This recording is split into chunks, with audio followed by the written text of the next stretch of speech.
If I can't come forward, can't go public about this issue, there is no way anyone else will. So as a victim, I needed to stand up.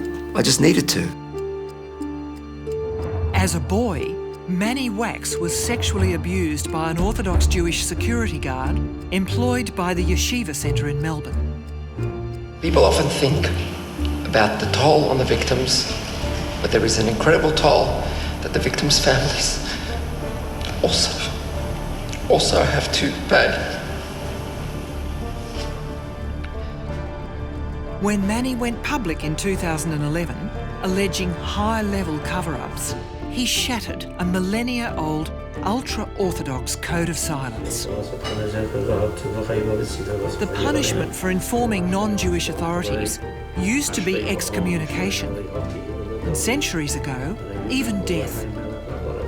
Today, Manny's father is bearing the brunt of the backlash. His relationship with the community he gave most of his life to has been poisoned. I need a written declaration from the rabbi that I am not an informer and that my son is not an informer and that talking to the police and the media is not against Jewish law and that therefore no basis to shun me at all.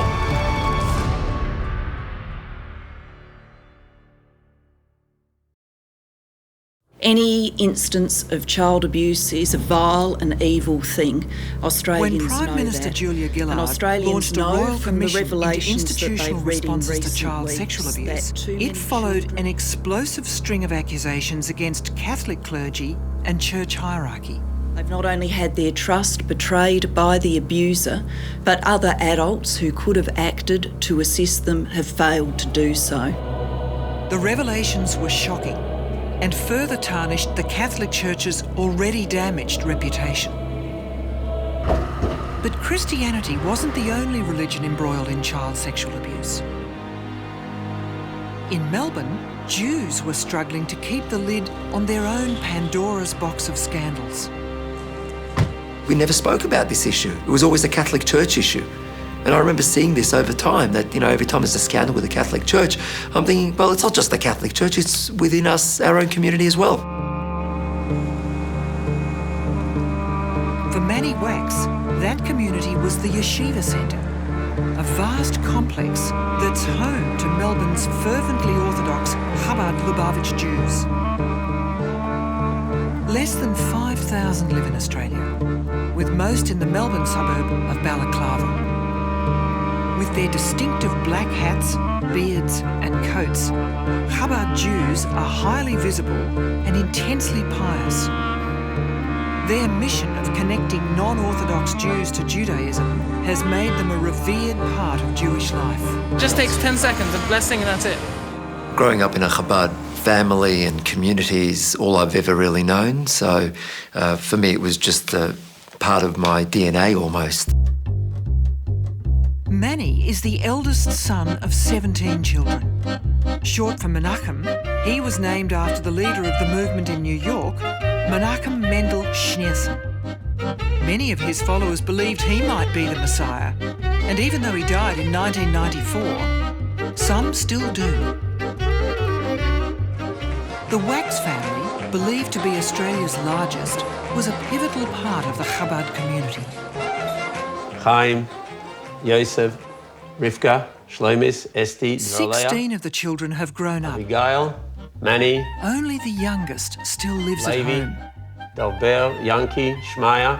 Being one of 17 is really all I've ever known. It was just natural. It was just going an annual event, go to the hospital to pick up the next baby, and the house kept on getting bigger and the family was expanding. I ran it very much with a very strict hand, very much like a military camp. You didn't eat yet? When Mummy was here, did you eat or not? I saw you here this morning, you did eat breakfast. That's not true. That other people would find it very oppressive or repressive. No more breakfast now. And I still get flack from it on blogs now, as if I was as a dictatorial tyrant. The relationship between us has not been one of a lot of emotions. And when you've got 17 kids, you probably don't have that time to have that emotional relationship. They were different times. They were... a lot of water has flown under many bridges since then. What can I tell you? One could never have dreamt that we would be where we are today, doing what we're doing today. The Torah commands Jews to observe 613 commandments. Every day, Orthodox Jews adhere to scores of laws they rigorously follow. In addition, Chabad Jews have their own distinct customs.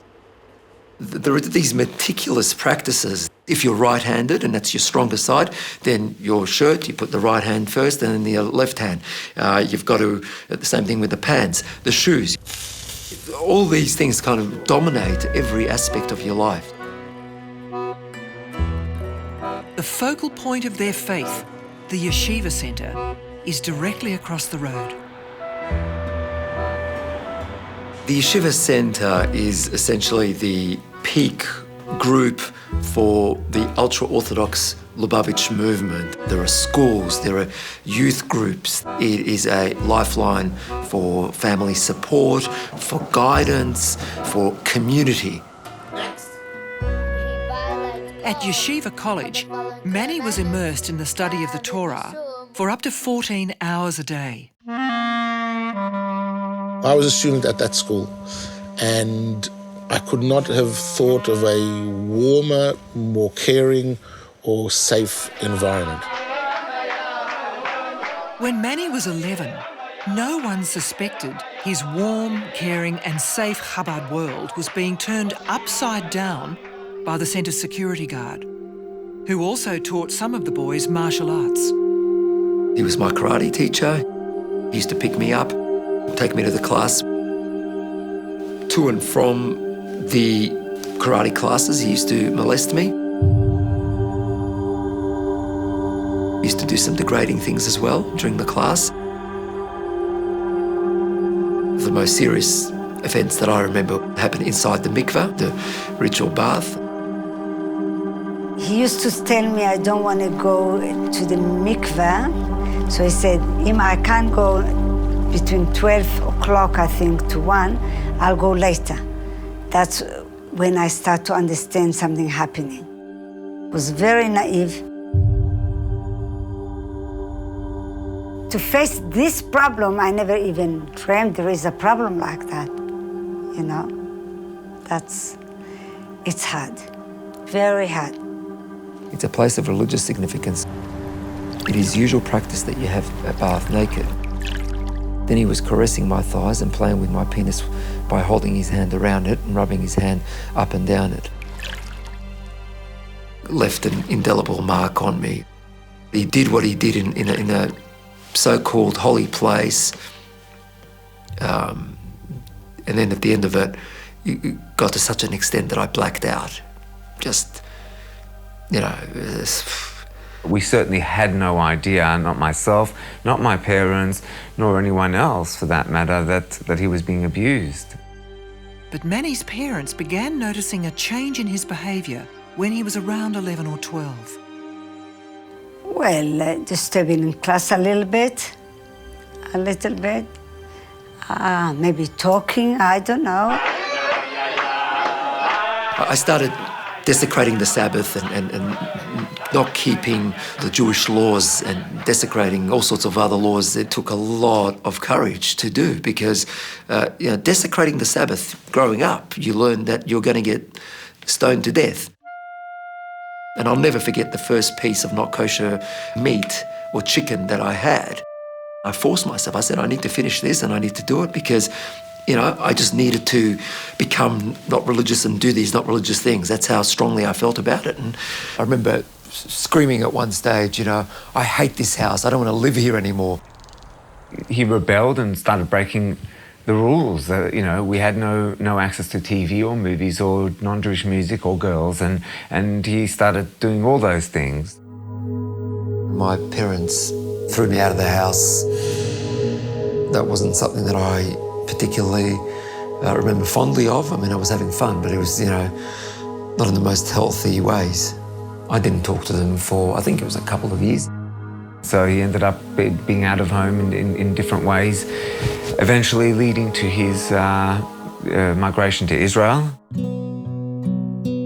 In Israel, Manny joined the army, spending 2.5 years in the Israel Defence Force.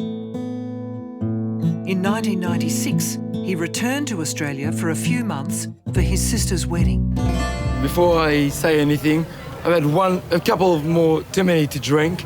So, like, anything I say cannot be used against me in the court of law.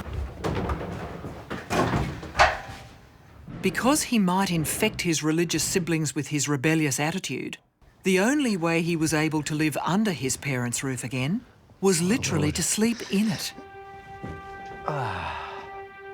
So they'd much rather kind of quarantine me in some ways. And this was kind of my little ensuite, you know, just... Being hidden away in the attic echoed the way Manny had had to hide his dark secret for years. This is definitely a health hazard. But his silence was about to end. Okay. Please don't turn your back on a kid you think is being sexually abused. There was a thing called Operation Paradox going on then. In confidence. This is when an awakening happened in the world about child sexual abuse. A media campaign encouraging victims to report abuse was launched on TV. It was the catalyst for a massive change in the Wax family. I was sitting in my office and he was in his room upstairs. Because if you can't face it, how will they? And he heard it and I'd heard it already a few times, and he came down to me and told me what had happened. He didn't tell me any details, just something happened to him. Should we report it, or he wants to report it? I was shocked, of course I was shocked. I felt really, really bad about it because I felt I'd let him down. And then came with it a level of feeling helpless and feeling very sad that such a thing had happened on my watch. Manny's karate teacher was David Cyprus, an Orthodox Jew officially employed by the Yeshiva Centre as a security guard. There was one time during a karate class I did something wrong. He took me around the back and told me I had a choice of doing one of two things.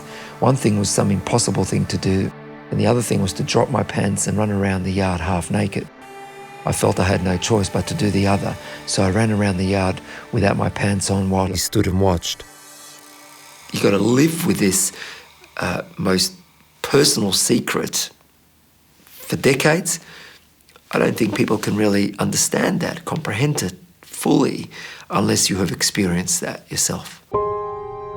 We rang up the police straight away and I went with him and we both made statements.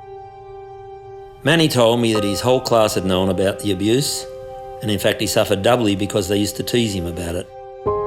I used to walk past there, used to stand there doing security.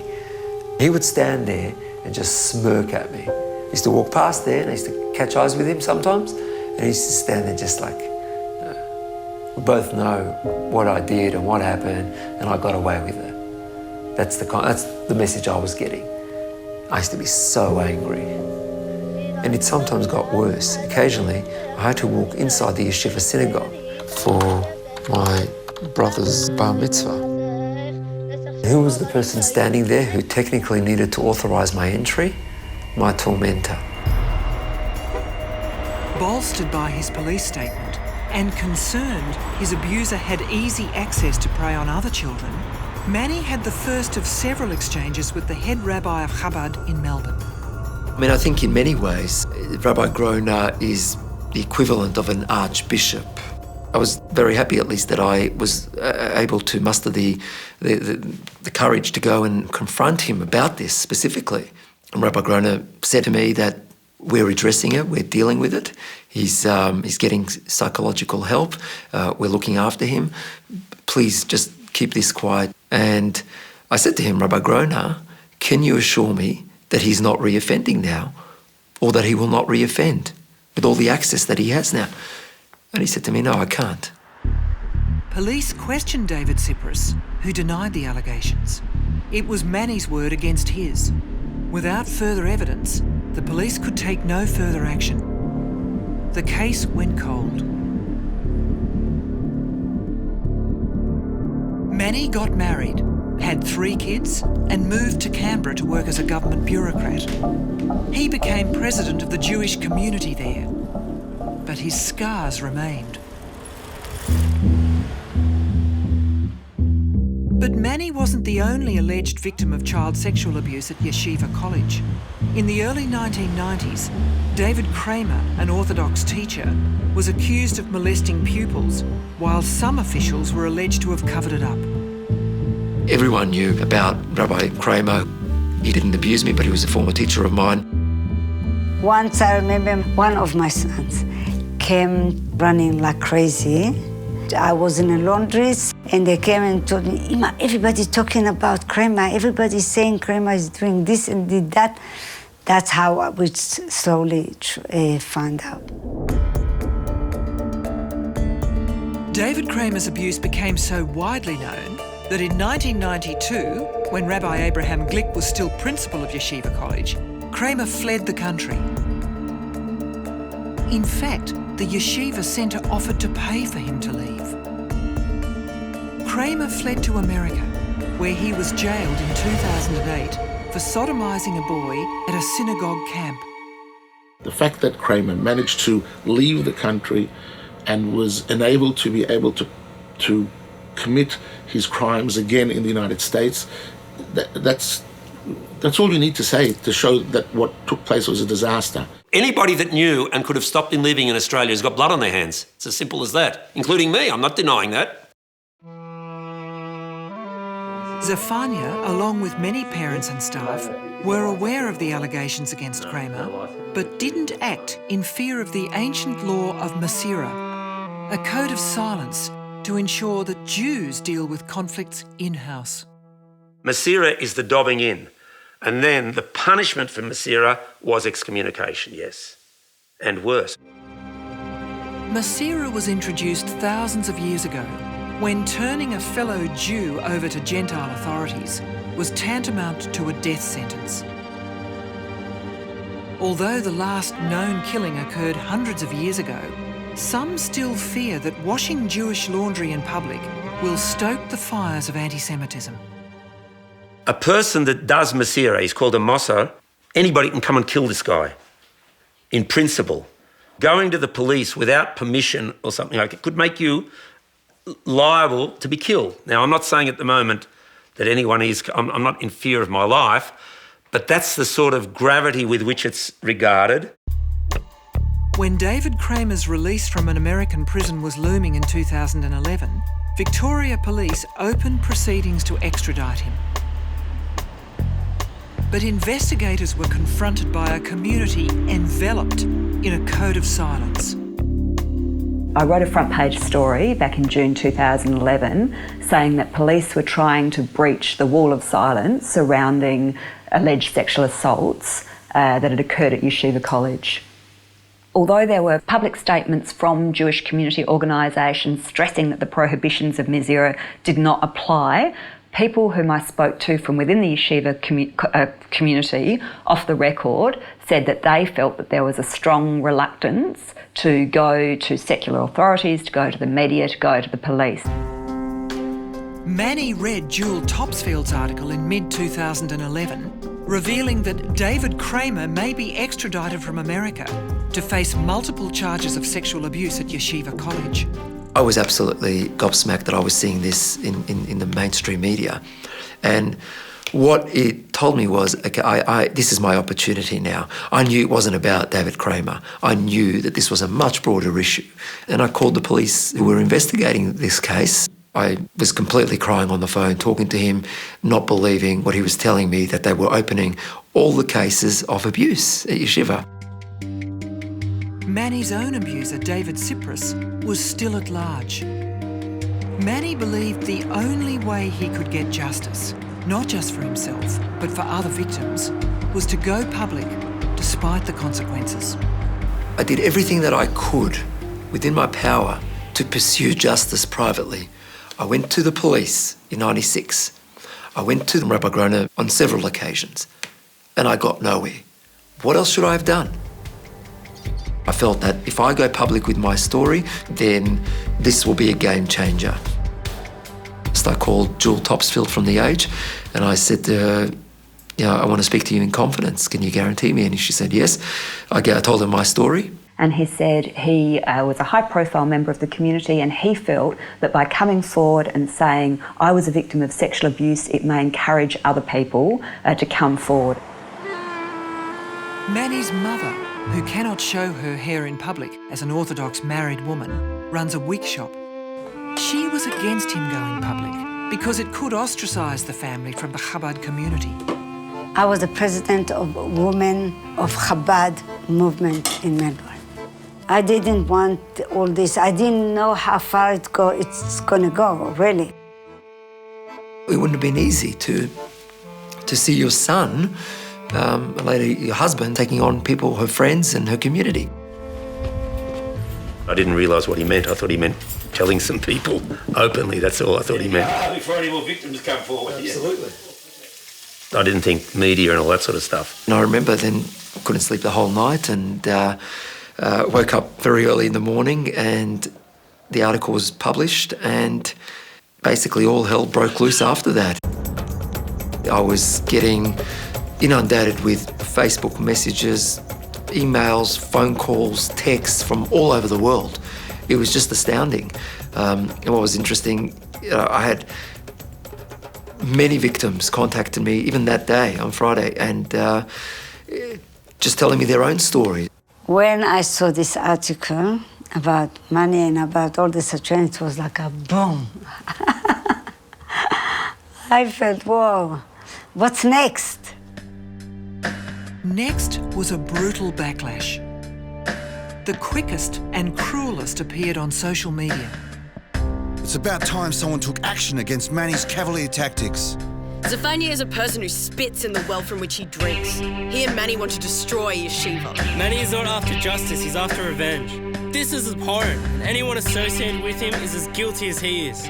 There was a tremendous sense of shock, not just because we were talking about child abuse within the Jewish community in the first place, but simply because it had broken in The Age, which isn't known to be the best friend of the Jewish community. And the question was asked at the time, why has Manny gone to The Age? Why would he try and wash our dirty linen in public in a newspaper that really won't be that sympathetic? There were many people from within the Jewish community that said that it was fantastic that Manny had come and had told his story and that this would really assist. And I think the police were also grateful to Manny in many ways because it did, and in court it would later came out that in fact a lot of other victims had come forward. The fact that people in the Orthodox community actually thought we should accept that this has gone on, we shouldn't report it, it's not newsworthy, people should just accept that they are being abused or that they had been abused, they should just shut up about it because it's what happens. The backlash also had huge ramifications for Manny's parents. The week it came out in The Age, the rabbi of the synagogue, he started going through, if you don't listen to the rabbis, we have means at our disposal. And he started going through enumerating the different levels of excommunication which there are. Not being given things in the synagogue, not being allowed to join a minyan, to join a quorum, no one being allowed to talk to you. There's a whole different bunch of levels. I walked out then, after a few minutes of this sermon, and about 6 or 7 women also walked out. The women were stronger than the men. Many friends have become very ambivalent. Most people wouldn't want to be seen talking with me in public. There's only very few people that will talk to me in public in the synagogue now. It's a problem. I feel slowly, my friends going down and down and down. I mean, even her friends, it's because she's supporting me. For a while there, she was more ambivalent. Even if they're good friends, some of them, but the husbands are funny with Zafanyas, so it's a problem. It is a big problem for me. And I didn't mean to do it to her.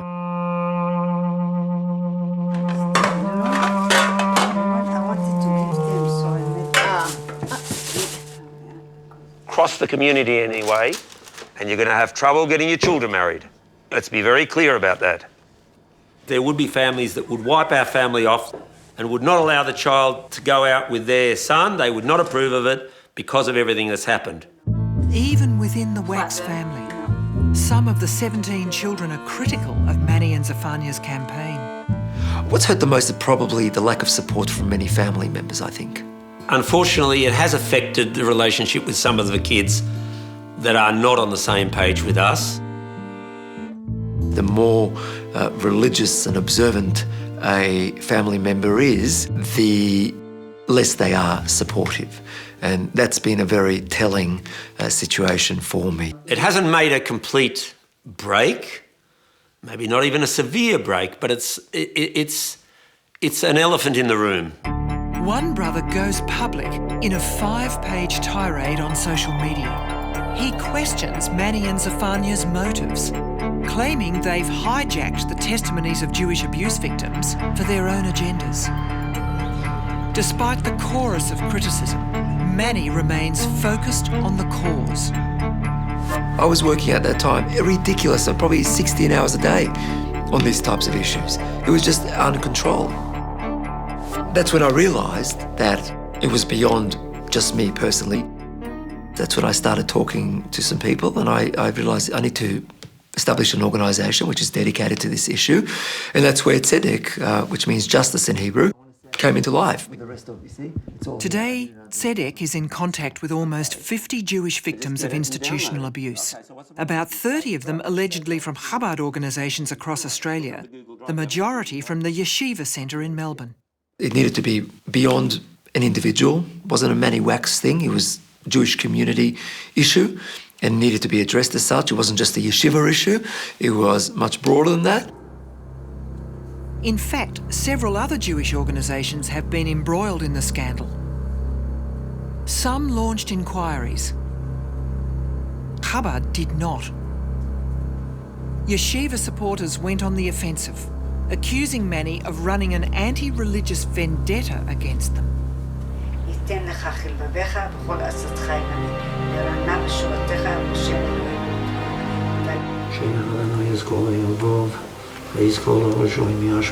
Three times a day you pray together. In the synagogue or wherever it is, you pray with a quorum. Now, because of the unpleasant feelings that I have in the synagogue, I didn't realise actually till I stopped how much it was actually affecting me. I go only on the Sabbath now to keep my foot in the door and so that I'm not stopping completely. But during the week, I pray at home. It's very highly unusual. My wife doesn't even like people to know that I'm doing it, but I'm not embarrassed about it. The Jewish tradition is you do learn with people together. That's what I had with two people essentially, and both of them stopped eventually. We started learning on Shabbos morning together. That's true. I love it. Now he asked, am I good to learn with? And you said, I love it. Very good to learn with. All of a sudden he was surprised I know so much. Instead of backing down, Manny and his father further publicised their allegations of abuse and cover-ups at Yeshiva in their submission to the Victorian Parliamentary Inquiry into Child Abuse. Take your time, Manny. People often think about the toll on the victims, but there is an incredible toll that the victims' families also have to pay.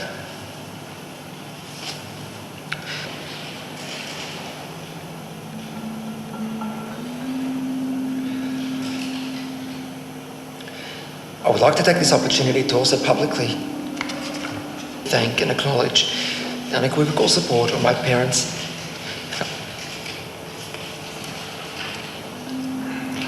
Now, I should point out to you, I only got involved in this thing really, not because he's my son. I got dragged into it because he went public. If he would have asked me beforehand, I would have had trepidation because I would have known what's coming. And I'm glad he didn't ask me, because I believe his position of coming public has been completely vindicated by the number of people that have come forward. And just talking to the police privately and having it all covered up and quiet, that's exactly what everybody wanted to happen here. And my son broke that. And that's been very annoying to some people. Good on you, Good on you. No, you're talking. Despite allegations of exploiting his abuse to promote his media profile, Manny continues campaigning inside and outside the Jewish community. Absolutely no one is above the law. Not priests, not rabbis, not imams, nor anyone else in positions of power or authority. We must ensure that what has happened once will never happen again. We must stand up as a community together and say loud and clear, enough, no more silence. Thank you. There is a sense in some quarters within the community that Manny is a community personality who was always looking for a platform, and with the child abuse issue and having been a victim himself, he has certainly found it and is now making the most of it. And it's no longer about just the victims, it's about the Manny Waks show, and that is certainly how it's referred to in some quarters. Not long ago, Friday nights at the Wax family was a full house celebrating the Sabbath. More.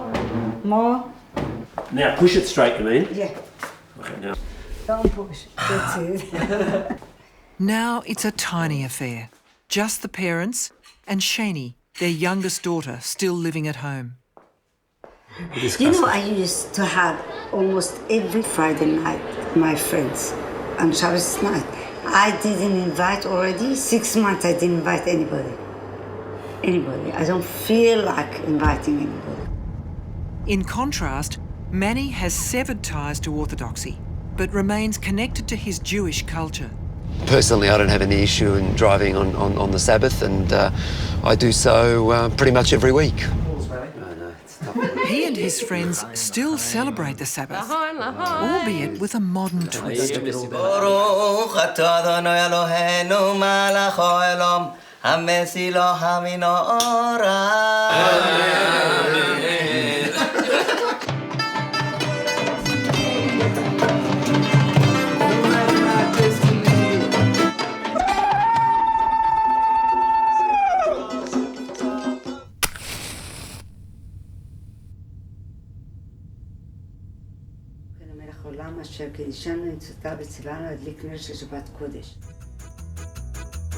As far as being invited to weddings, last 30 years we've invited them to our bar mitzvahs, our weddings and everything like that. That's stopped, so there's no more weddings anymore, almost none. Probably bothers my wife more than me. I'm focused on what's got to happen here. He says he's strong, but I'll tell you, he doesn't sleep as he used to sleep. He gets up, he says, oh, I don't understand why I didn't sleep. He doesn't have the same appetite he used to have. So something is going on. Believe me, I know it's hard for him. Almost 2 years after Manny's front page story rocked the Jewish community, the law was closing in on David Cyprus, the former security guard at the Yeshivah Centre. Around the same time, David Kramer, who fled to America, was facing multiple charges of sexual abuse at Yeshiva College. Manny attends Kramer's trial as leader of Tzedek and on behalf of the 4 victims who aren't prepared to go public. David Kramer case, it's the first case, so it was always going to be a test to see where everyone stands. So there's an added element of a first. David Kramer, you are to be sentenced for 5 charges of indecent assault and 1 charge of indecent act with a child under 16. On charge 1, to 9 months imprisonment. On charge 2, to 9 months imprisonment. On charge 3, to 9 months imprisonment. Australian Jewish News. Inside Australia's only national Jewish newspaper, the scandal is headline news. Adam, I've just had a statement from the college. Yeshiva College sincerely regrets and unreservedly apologises for not informing the police at the time the allegations arose. If any allegations were to arise today, they would be immediately reported to the police and the relevant authorities. But it's a step forward on what happened when the allegations first arose. But questions remained over Rabbi Glick's failure to report Kramer to police when the allegations first arose. In court, police said their investigators encountered a culture of cover-up. How was it? Good. It was all right. You haven't heard anything? Did you, what? You haven't heard anything? Nothing, Oh, nothing. really? Tell me what happened first. So you got 3 years and 4 months in jail. Okay, that's but not too bad. It's not too bad, but the problem is that he's not going to serve. It's only 3.5 years, 3 years and 4 months, and out of that, only 18 months in jail. The rest is on parole. Wow. You know, Anybody from Yeshiva came? No. No one? No. One of the victims I saw was there, but that's it. Really? Right, it's hard, but God will help. I know a lot of people thinking now what's going on is not right. What Yeshiva is doing at the moment. Menachem is to me, is a hero. I look up to him. Yes?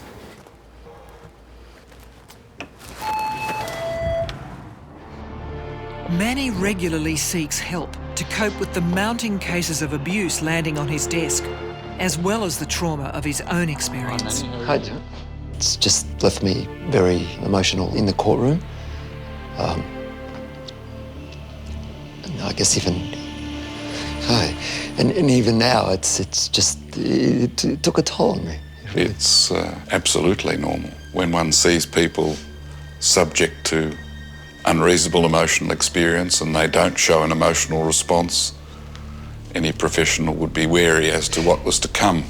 And then just listen to the description of what actually was going on when they were reading the charges and the offences and the fact that the children, I didn't even realise that some of the victims were calling out for help. It's just astounding for me to hear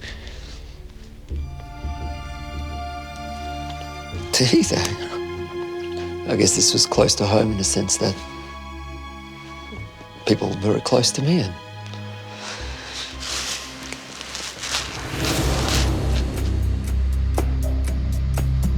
Kramer's sentencing makes that night's news. I wish he got thrown because we don't feel he got punishment. I know, we know it's not what he deserved. Told police about child sex abuse complaints against a teacher. 52-year-old David Kramer pleaded guilty to abusing 4 boys at the Yeshiva College Primary School between 1989 and 1992. Today, he was sentenced to 3 years and 4 months in jail. Yeshiva College sincerely regrets and unreservedly apologises for not What a informing the joke. police at the time the allegations arose. Kramer has already been in custody. Saw you on television last night. Well done. thank you so much, thank you. With Kramer now in jail, Manny is steeling himself for the trial of his own alleged abuser, David Cyprus. What I thought yesterday was, I was glad that I had that opportunity because it makes me feel like I'm preparing myself for when my time will come.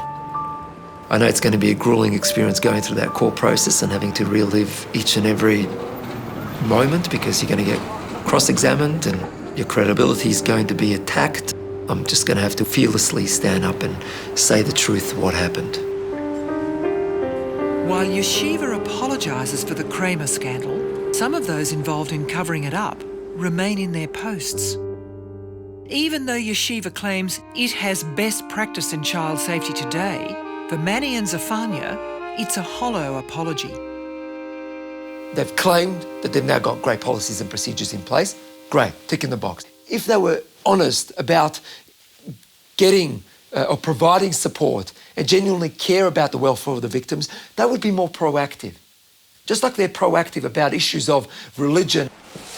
Have they sent anyone to go to any of the victims to see how they're doing, to apologise directly to them?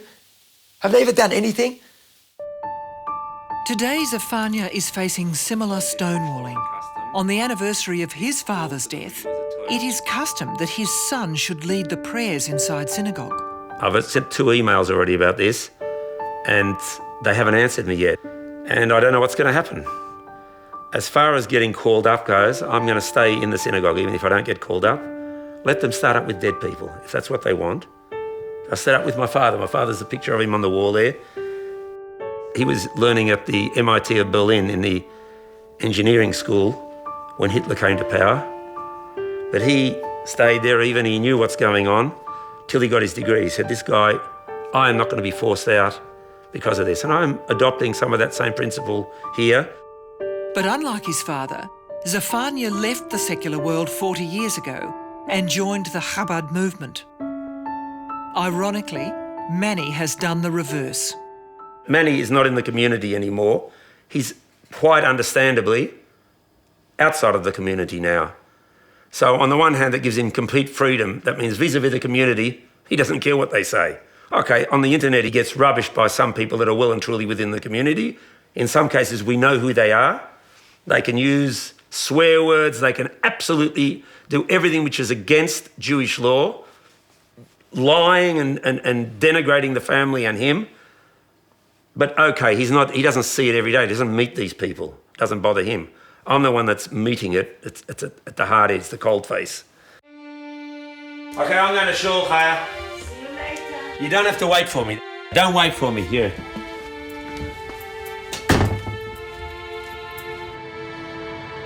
Inside the synagogue, Zafanyas' demands to lead prayers are being refused.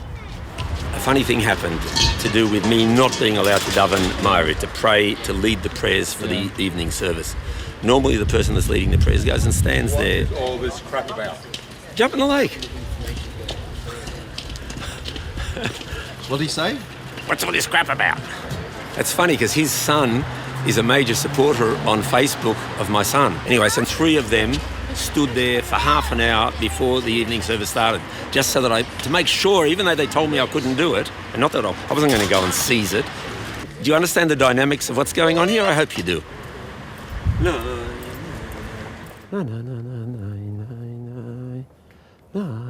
I find it funny. When we were standing outside and people start up, it was just so funny. He thought there was going to be a punch-up fire. He thought maybe people would punch him. You were worried? I don't know, but there's a certain person here in the Kehillah, he says... You are a fighter! When he says, come, bring it on, come, get me, please. But you've got to laugh. It's the only way. That's why I've got this problem of laughing about it. It's black humour, but what else can you do? I'm more serious about the whole thing. It's too much for me. It's much too much. What's the word? Betrayed? By the community?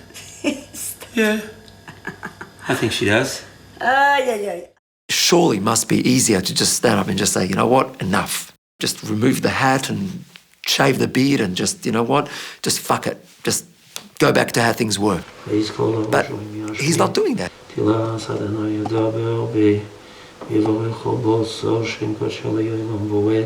It hasn't weakened my faith at all. If anything, it's strengthened my faith because I see things that are written in the prophets where the prophet is telling the Jews, stop with the hypocrisy, stop bringing sacrifices, stop talking and praying so much when you're doing the wrong thing. Just start doing the right thing.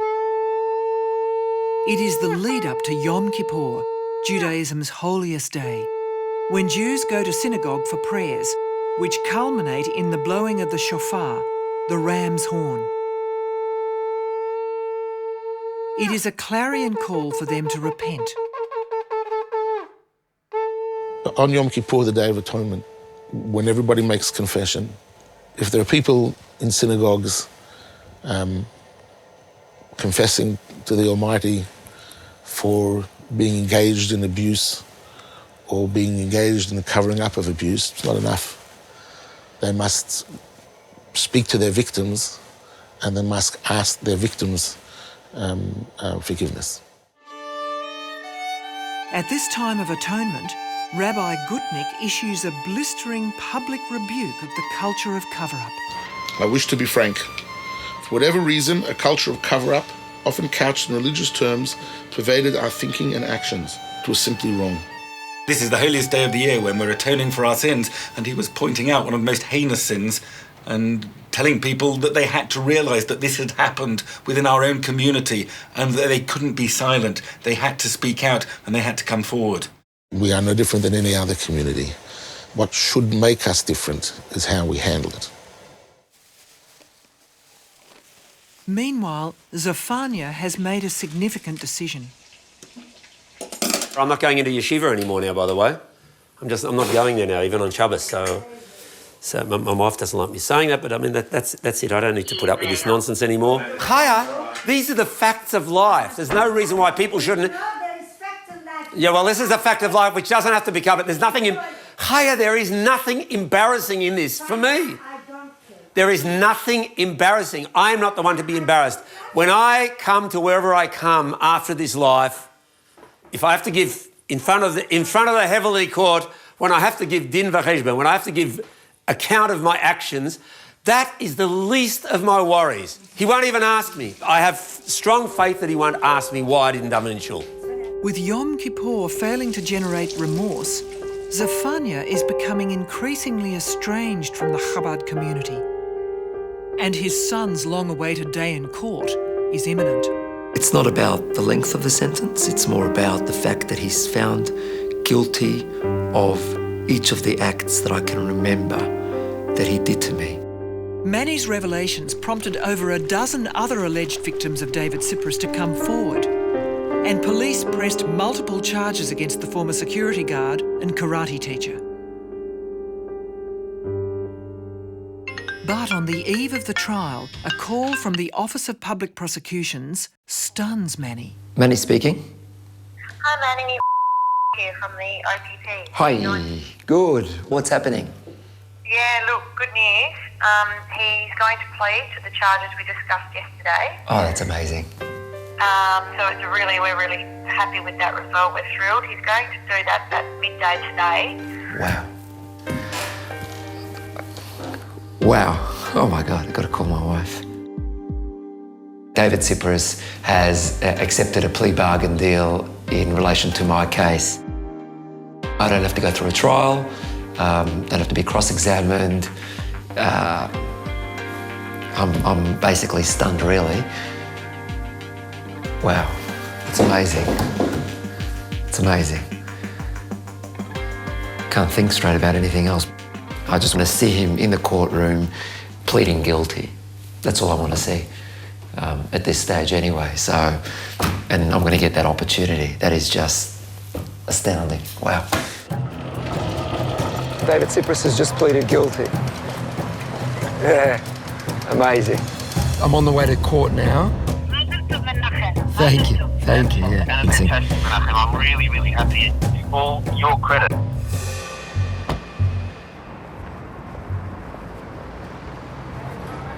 I remember the shame, I remember the guilt, I remember the anger, I remember the taunts and the teasing, I remember the pain and suffering. In court, the magistrate brands Rabbi Glick's testimony as unfathomable, and police accuse the college of protecting David Cyprus. A former martial arts teacher and security guard at Melbourne's Yeshiva College has been jailed for 8 years for repeatedly sexually abusing boys in his care. David Samuel Cyprus raped one boy 5 times and sexually abused 8 others in a series of incidents dating back to the 1980s. Firstly, obviously, this is a monumental day for the Australian Jewish community and also for myself personally. It's been a long journey. It's been decades coming. It's very, very emotional. As a parent, there's very little we could have done, but you feel you didn't protect your kids, so, you know, you have an element of guilt there. So the fact of him getting something back also then reduces that for me. It is unacceptable that the majority of those who are still in a leadership position at Yeshiva were in the same leadership positions over the last few decades. It is just unfathomable, and we will hold them to full account. Hey mate, Manny here. Just wanted to give you some of the good news. Just come out of court and he's been sentenced. It was amazing to actually see it in person, and I was definitely thinking about you, especially when they read out the things relating to you. Good on you, mate. I'll speak to you later. Bye. So what I'm going to do is I want to go to celebrate this a bit now, so I'm going to have a beer somewhere. Yeah, good, excellent. Excellent. While it is highly unusual for Chabad members to go into bars, today, Zafanyas making an exception. It looks a little bit different than I remember. This is a higher class bar, I would say, than what I was used to. Have you got anything a little bit more bitter or a bit stronger or something like that in taste? Whiskey? No. I mean as a beer. L'chaim. Cheers. I think it's about justice for those who covered up. 100%. Absolutely. L'chaim. L'chaim.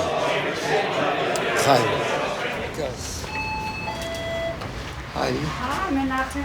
Hey. Hey. How was it? What's You don't know yet? the results? I don't know. Okay. That's so good. I you don't know. So he got 8 years Wow, jail, that's not and he bad. got 5.5 years minimum. So, Wow. That means he'll be sitting in so jail it's- for at least another 5 years. Wow. So This it's is good good. news. You're Exactly. happy? What we expected, absolutely. Yeah. You're But it's a good end of what was expected. It's definitely... And there were strong comments as well by the judge, and so it's very good from our Anybody perspective. from Yeshiva was there? No, he had a few That's interesting. supporters. No, but it's interesting. There was no one from Yeshiva there, no. No one? No, that's interesting. They didn't do anything wrong. What did they do wrong? I see Menachem is happy. I am happy. Have you got little glasses? I have glasses. Glasses, big glasses, that's all right. I went into a pub the first time in 40 years today, Chaya.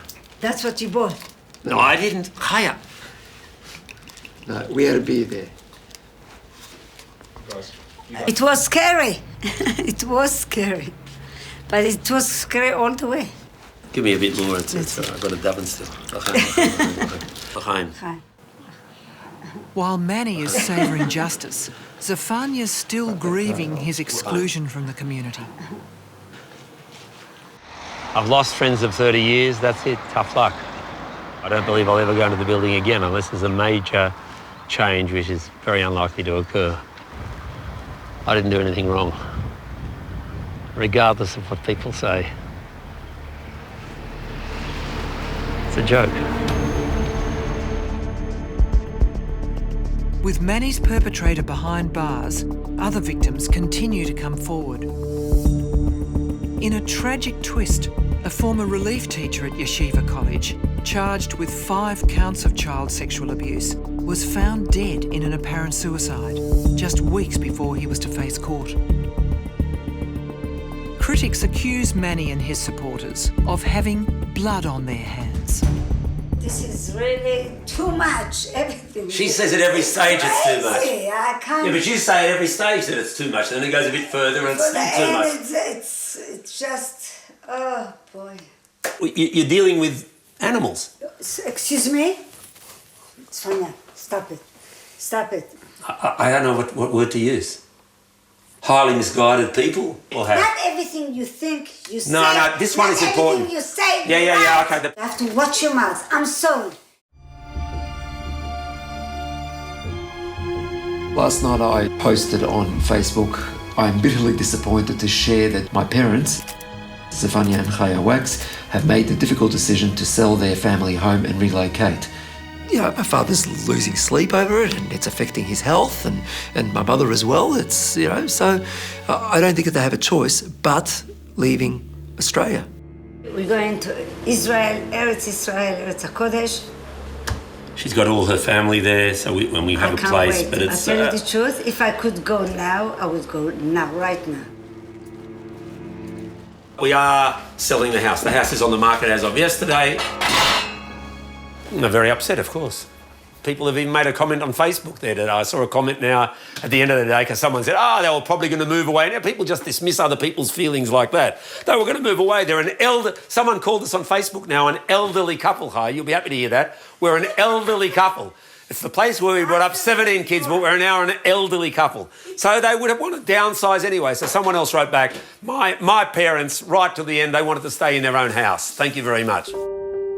Not yet. Well, I wanted to go to live in Israel. Everybody knows. I wouldn't rush this way. I would do it slowly, with thinking. You feel like you have to be kicked out of a place. It's very sad that they feel that they will have to leave Australia. It's not his community anymore. I feel uncomfortable looking like the same as these characters. I feel uncomfortable. It's a uniform. But I'm not part of that battalion anymore. Definitely not. This is 24, so take from here and put in there.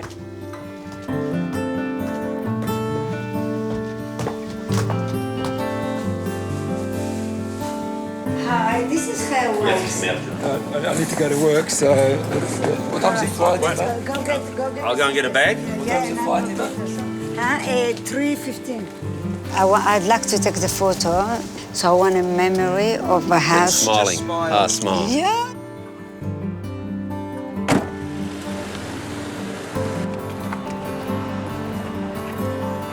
For me, yeshiva and the community was all my life, everything.